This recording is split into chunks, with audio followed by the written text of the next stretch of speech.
Indonesia. Dengan ini menyatakan kemerdekaan Indonesia.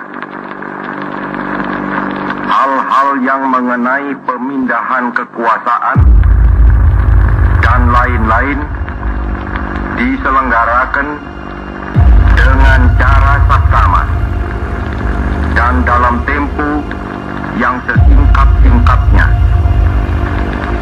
Jakarta, 17 Agustus 1945, atas nama bangsa Indonesia, Soekarno-Hatta.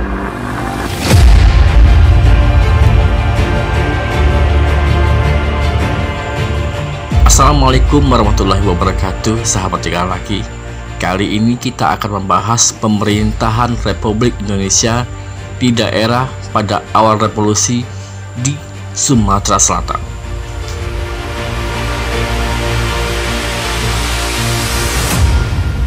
Sekarang kami akan menyampaikan para rakyat untuk mendapat kemerdekaan dia yang sudah lama diidam-idamkan oleh 70 juta penduduk di Indonesia. Proklamasi 17 Agustus 1945 sebagai pernyataan kemerdekaan bangsa Indonesia yang dilakukan oleh Soekarno-Hatta di Jakarta tidak langsung dapat diterima di daerah. Ini akibat sensor dan juga komunikasi pada zaman itu dikuasai sepenuhnya oleh tentara Jepang. Meskipun demikian, para pemimpin dan rakyat di Sumatera Selatan telah mempersiapkan diri untuk menyongsong kemerdekaan Indonesia dengan segala cara. Panitia Persiapan Kemerdekaan Indonesia (PPKI) di Jakarta dibentuk pada 7 Agustus 1945. Secara spontan telah terbentuk pula di Palembang.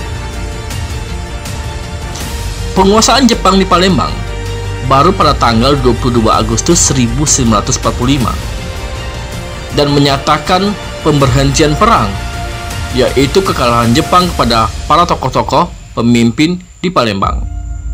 Momentum ini dipergunakan secepatnya dan setepatnya oleh para tokoh-tokoh pemimpin tersebut dengan pembentukan Pusat Pemerintahan Bangsa Indonesia pada tanggal 23 Agustus 1945. Dengan adanya apa yang dinamakan Pusat Pemerintahan Bangsa Indonesia, maka kevakuman pemerintahan di Palembang dapat diatasi.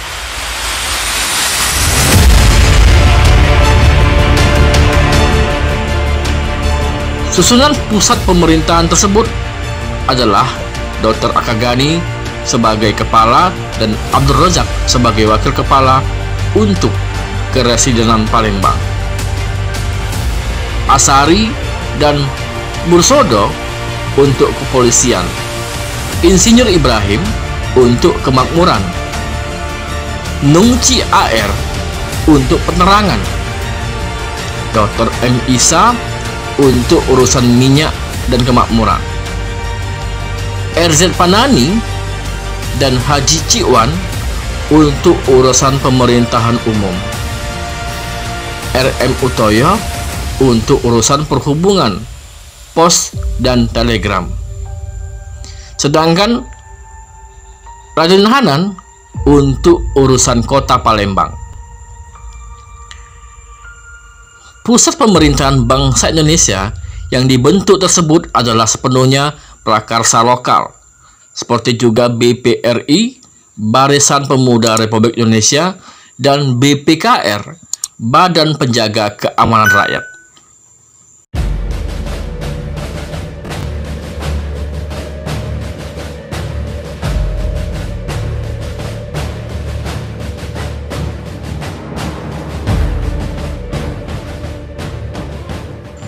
Sebelumnya, yaitu pada tanggal 3 September 1945, telah ditetapkan pendirian Komite Nasional Daerah dengan anggota sebanyak 40 orang, dengan ketuanya Dr. M. Isa.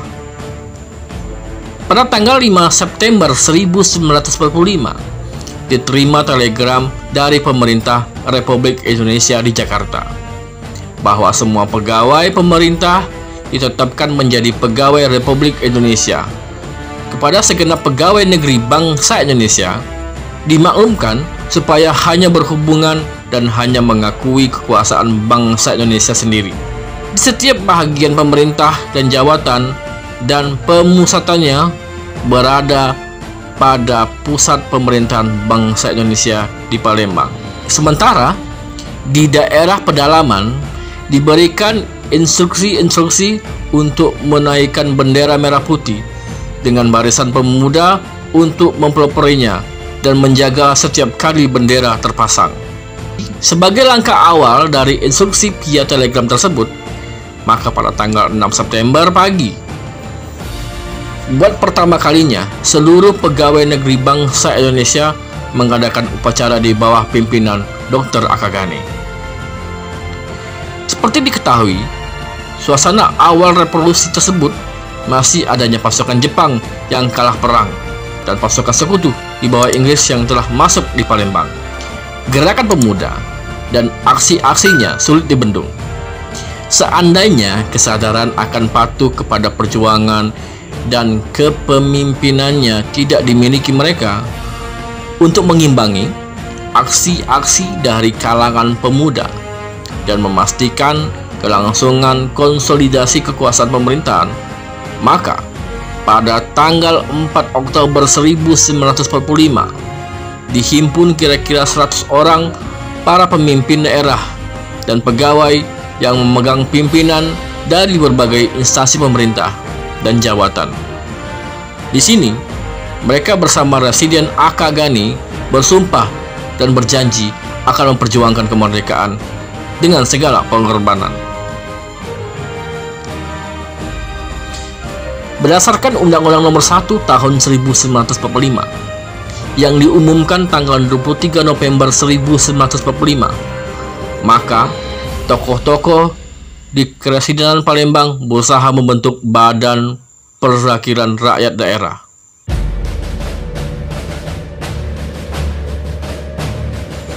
Oleh karena pelaksanaan pemilihan umum belum dapat dilaksanakan, maka diadakan Kongres Rakyat Daerah Palembang. Pada bulan Desember 1945, Kongres ini merupakan suatu forum yang terbesar, dihadiri lebih dari 1.100 orang yang mewakili seluruh Komite Nasional Daerah, Kewedanaan, marga, organisasi-organisasi pemuda dan partai, organisasi buruh dan tani, golongan peranakan, pamong praja, dan lain sebagainya. Akhirnya, Kongres ini menghasilkan 60 nama sebagai wakil-wakil Palembang. Sidang pertamanya berlangsung pada Januari 1946 di bawah pimpinan Residen Akagane. Sidang ini melontarkan keputusan, yaitu susunan badan pekerja yang bersama-sama Residen menjalankan pemerintahan daerah secara kolegial. Badan pekerja yang pertama ini terdiri dari Dr. M. Isa, R. M. Utoyo, R. J. Panani, N. S. Effendi, dan Nungsi A.R.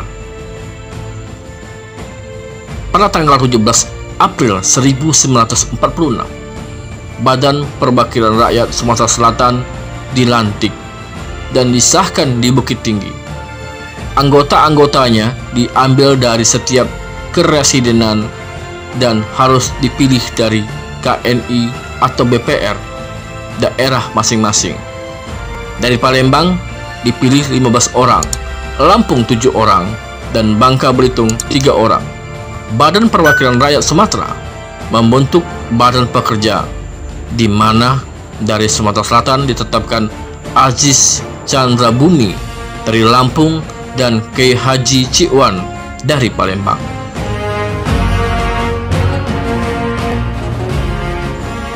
Demikianlah pembahasan kita tentang masa awal kemerdekaan Republik Indonesia di Sumatera Selatan dan sejarah terbentuknya Dewan Perwakilan Rakyat Sumatera Selatan. Tiga lagi akan kembali lagi minggu depan tentang pembentukan subprovinsi dan provinsi Sumatera Selatan. Terima kasih kebersamaan Anda. Bye-bye.